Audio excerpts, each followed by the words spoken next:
La verdad que me toma por sorpresa. Esto me hace acordar algo, pero yo no me acuerdo qué era. Algo muy antiguo que pasaba, pero después dejó de pasar. La historia no se interrumpe o no debiera interrumpirse, es un proceso continuo. Lo que puede interrumpirse es aquel que la cuenta, pero el proceso sigue. Yo no me interrumpí tampoco. No, perdón, buen día. Buen día, continúe. No, pero a veces sí se puede interrumpir la narración de ese continuum histórico. Pero después de alguna interrupción, por motivos vinculados a nacimientos. También a días especiales de esta institución. No vengo hace un tiempito. Hace un tiempo, sí, ha pasado mucho tiempo. Bueno, no sé si ha cambiado el gobierno en Argentina, hay un nuevo presidente. No, eso sí, ya pasó. Ya pasó. Una columna que habla de una columna es como un ser humano que hable de su ombligo. Claro. En esencia. Pero en este caso con algunas reminiscencias y algunas mejoras, agregados. Como la edición de un libro que pasa el tiempo, se hace una reedición y se agrega contenido para contar justamente ese continuum que es la historia. Facundo Fernández Rinaldi está de vuelta con nosotros. Sí. El lunes pasado, la verdad, ni al cumpleaños a uno le dejaban festejar. Por suerte hay oyentes que defendían, déjenlo festejar, pero... Sí, pero por eso decíamos, si el mundo... ¿Cuántas personas, por ejemplo, cumplen años hoy en todo el mundo? Ni idea, ojalá que estén faltando a sus trabajos. Ponele mínimo 1 millón de personas, pero... Póngale. Mínimo.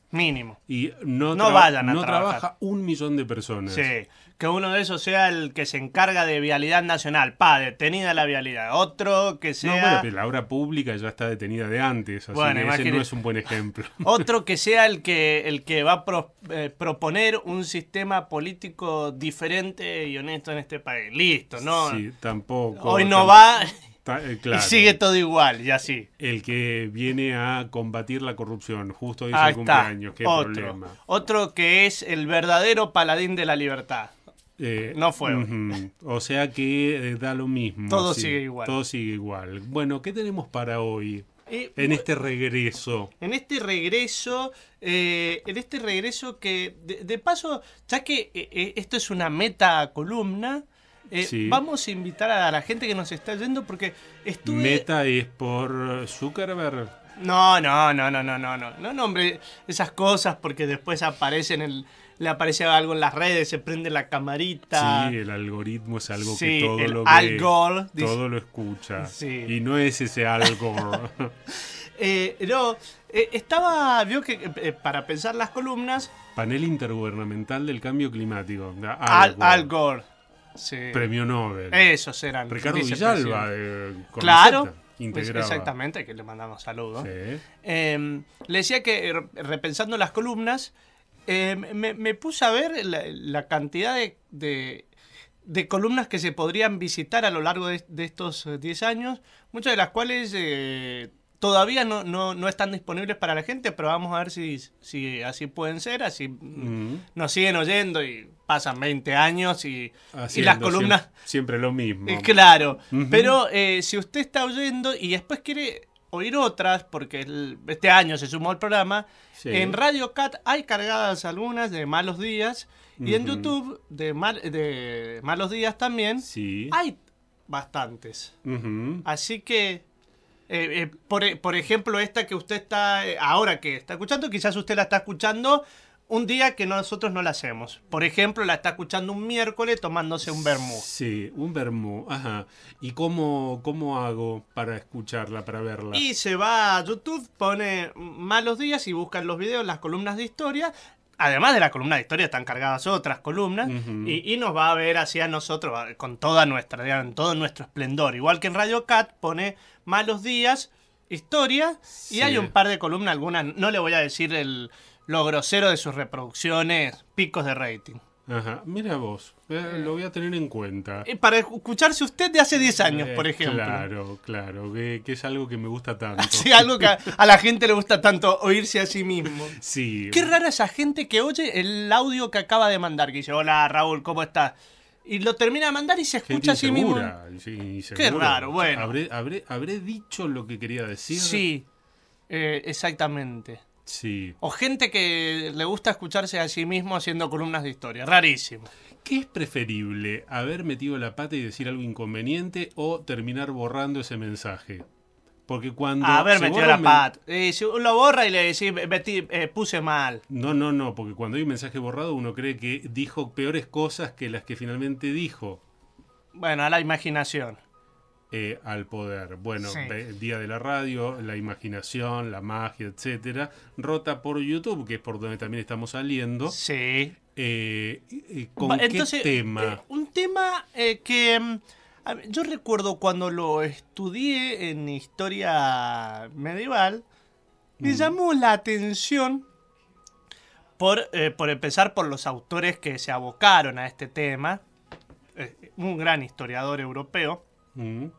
Y por cómo ha sido analizado después, vio que el hombre desde la modernidad en adelante y el de la ilustración y el positivista, todo aquello que aconteció antes y que no era explicado en términos de la ciencia positivista era la oscuridad y el oscurantismo medieval, claro, y la superstición y las otras narrativas, las otras maneras de contar verdades, de contar historias, de explicar el mundo, merecen todo el respeto, ¿no? Porque además nos explican formas de sociabilidad, formas de política, formas, claro, etcétera. Y entonces le quiero contar que en la Edad Media existía la creencia mitológica de fe genuina por las reliquias. Por las reliquias. Por las reliquias, rituales religiosos y también grandes fiestas que celebraban estos hitos, ¿no? Por ejemplo, tal reliquia en particular. Era una sociedad, ya le voy a decir quién dice estas palabras, donde la magia, el sentido más inexplicable, servía para justificar cualquier elemento de poder.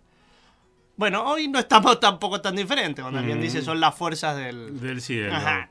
Como afirma el reconocido medievalista Jacques Le Goff, a quien si no lo han leído... El triunfo de la victoria no depende del número de soldados. Exactamente. Macabeos. Esto construía... esta cita no es de Le Goff, la aclaramos a la gente, sino te está haciendo mención a las fuerzas del cielo. Exactamente. Entonces le decía, como afirma Jacques Le Goff... Que es el bloque de Lourdes Arrieta, el monobloque. El monobloque, exactamente. Bueno, si usted está escuchando esto en el 2050 no va a entender nada. ¿Vos decís que no va a ser recordada Lourdes Arrieta? Claro, Carlos dice, ya va a tener, esto lo va a incitar, bueno, esto ¿de qué estarían hablando en ese precedente? Y la persona se va a poner a historizar. Bien, vuelvo, entonces. Le Goff que dice que esta cuestión mágica era algo que había construido la realeza sagrada con sus leyendas, sus supersticiones, entre comillas, la palabra supersticiones, la consagración, la coronación y las insignias. Y en toda esta secuencia corre el hilo conductor de las cosas profundas, la búsqueda de una historia total del poder bajo todas sus formas y con todos sus instrumentos. Esta afirmación la realizó en un libro, le diría no clásico, clasiquísimo de historia como prólogo, por lo menos de la historia del medioevo occidental, una obra que habría de revolucionar la historia cultural y crear toda una escuela ensayística, y estamos hablando de la obra Los Reyes Taumaturgos, de Marc Bloch, sí, el reconocido historiador. Esta obra es ante todo una investigación sobre las leyendas que envolvían a las monarquías medievales. Según el traductor Marcos Lara, la elección del tema de los curanderos debió influir la profesión del hermano de Marc Bloch, que era médico, y que esto le ha llevado a tocarle una fibra al propio Bloch. El inicio del libro es conocido y cuenta cómo en 1307 4 venecianos fueron a ver al rey Felipe el Hermoso de Francia para ser curados de la escrófula. Entonces, mira, ¿qué es la escrófula? Este es un tipo de tuberculosis que provoca inflamaciones en los ganglios debido a una infección, y se creía que el contacto de las manos de los reyes franceses provocaba su sanación. En el libro, Bloch hace un completo estudio de la mitología de todo este mito y afirma que debió originarse en tiempo de los primeros Capetos, dinastía francesa, ¿no? Especialmente con Hugo Capeto, y podía ser un método de consolidar la legitimidad de la nueva rama de la dinastía francesa. Las primeras fuentes que lo mencionan son el Tratado sobre las Reliquias y una ordenanza real en Inglaterra. En este sentido, este don, recuerda Bloch, era considerado como un milagro. La creencia de la sanación de algunos reyes también se da en los reyes ingleses, y siguiendo esta línea llegaron a existir reliquias bendecidas por los reyes, llamados en el caso de los ingleses Cramp Rings en Inglaterra, que sirvieron para estos propósitos curativos. Este mal, la escrófula, llegó a ser llamado King's Evil como consecuencia. Un mal del monarca. Exactamente. Escrófula. La capacidad de curación, recuerda Bloch, servía como método entonces de legitimación. Cuando Enrique III y Felipe de Valois se disputaron el título de rey de Francia en la Guerra de los 100 Años, el embajador de Venecia consideró que aquel que no fuera devorado por leones sería el rey legítimo. Y dijo, dicen las crónicas, que esto llegó a decir el embajador de Francia: si Felipe de Valois es, como afirma, el verdadero rey de Francia, que lo demuestre exponiéndose a leones hambrientos, ya que es sabido que los leones jamás acometen a un verdadero rey. ¿Por qué? Porque es otro rey. Exactamente. Como si los reyes entre sí no tuvieran cornadas como los bueyes. Sí, y no se hicieran pelota entre ellos. O bien, decía el embajador, que realice el milagro de curar enfermos como acostumbran a hacerlos los otros reyes verdaderos. O sea, este pedazo rescatado de la historia nos sirve para ver cómo existía la creencia de que un rey verdadero de estas dinastías curaba. Era creencia, de nuevo, de aquellos tiempos que los reyes no podían ser devorados por los leones al ser portadores de la autoritas regia. Sí. Y como resume Bloch... Ahora, ¿hay algún rey que se haya expuesto creyendo en esa versión a leones hambrientos? Venga, si total yo soy rey, a mí no me van a hacer nada. Que yo sepa, no. Quizás un gatito. Claro, nada de empiria, de comprobación. Y no estamos hablando de otro... Vio que su mente es tan racionalista. Y sí, no, es que de aquí en adelante vamos a establecer esto por ley. Venga, señor rey, y ponga hacia adelante los leones. Sí. Que viene el escribano a certificar. No, pero el tipo dice, no, espere. Son dos opciones para la autoritas regia. O león o curar. Sí. Elijo curar. Con la monarquía se cura. Exactamente. El rey Ricardo Corazón de León. Corazón de Alfonsín.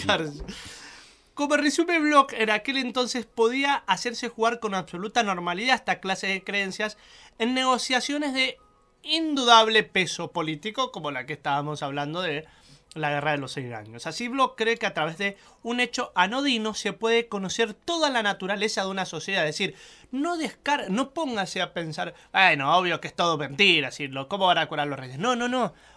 Haga una sociología histórica de esto y permítase a través de esto entender cómo funcionaban los resortes del poder y de una sociedad atravesada por estas creencias. No sea usted tan notario y no descarte de entrada. ¿Y cuál sería el hecho anodino? ¿La superstición de creer que el rey cura? Sí, incluso la afirmación a mí me curó. ¿Cómo? Lo sabía, ¿no? Bueno, Jesucristo era el rey de los judíos y curaba. Bueno, de allí, con explicaciones bíblicas y de descendencias, vienen muchas de estas explicaciones. Existe testimonio, entonces, dicen diversos historiadores, esto de que los reyes de Francia e Inglaterra tuvieron el poder de curar. ¿A través de qué manera? De la imposición de sus manos o bien permitiendo al enfermo que los tocara. En Francia tal poder se manifestó primeramente en Roberto el Piadoso y sus sucesores, comprendido como San Luis, por ejemplo, lo heredaron. Al transmitirse al mismo se especificó de virtud de curar o aliviar a todas las enfermedades indistintamente al de curar la escrofulosis, como decíamos. En Inglaterra, tal poder temautúrgico se afirmó en ciertos casos en contra de la misma peste. La fórmula era, para el caso francés, le roi te touche, Dieu te guérit. Es decir, si el rey te toca, Dios te cura. Ajá. Ya,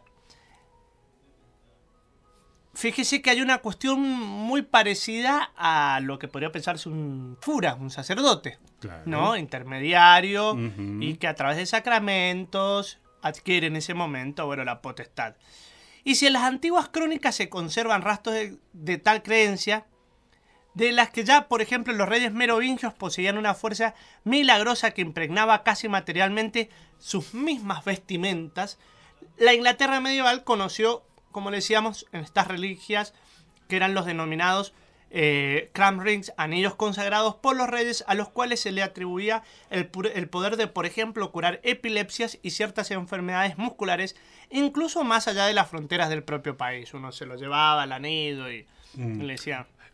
Uno podría pensar, por ejemplo, que si había una creencia respecto a que si el rey te tocaba, Dios te curaba, las reinas no deberían haber padecido nunca ninguna enfermedad. Bueno, ahí empezaban las dudas.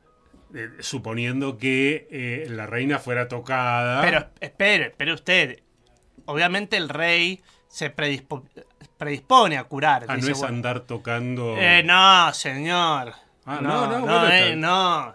Por favor. Había todo un ritual. Claro, sí. ¿En cuál medida el poder, lo que hablábamos, el poder curativo estuviese asociado a la idea de la verdadera dignidad regia? Ese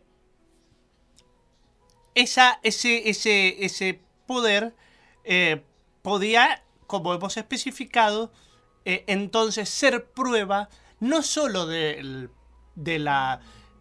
que aquel poder provenía de la divinidad y por lo tanto quién era usted para andar poniéndose en contra del rey, sino también para aplicar toda una suerte de resortes de legitimidad. Como el caso comprobado, ¿no? O sea, era frente a luchas dinásticas, bueno, aquel rey que pudiera dar cuenta de algo que solo pueden dar cuenta los verdaderos reyes, termina todo tipo de disputa. Claro, la imposición de manos determinaba luego la imposición del poder. Exactamente. Pierre de Blois, en aquellos años medievales, pudo escribir: lo confieso, asistir al rey es para el sacerdote cumplir con algo santo. Él es el Cristo del Señor y no es en vano que él ha recibido el sacramento de la unción, cuya eficacia, si es que algunos lo ignoran o lo pusiese en duda, se encuentra ampliamente demostrada por la curación de esta especial peste y de la escrofulosis. Entonces el fenómeno taumatúrgico fue así constante, en modo tal que alguien lo pudo llamar el único milagro perpetuo hereditario de la religión cristiana.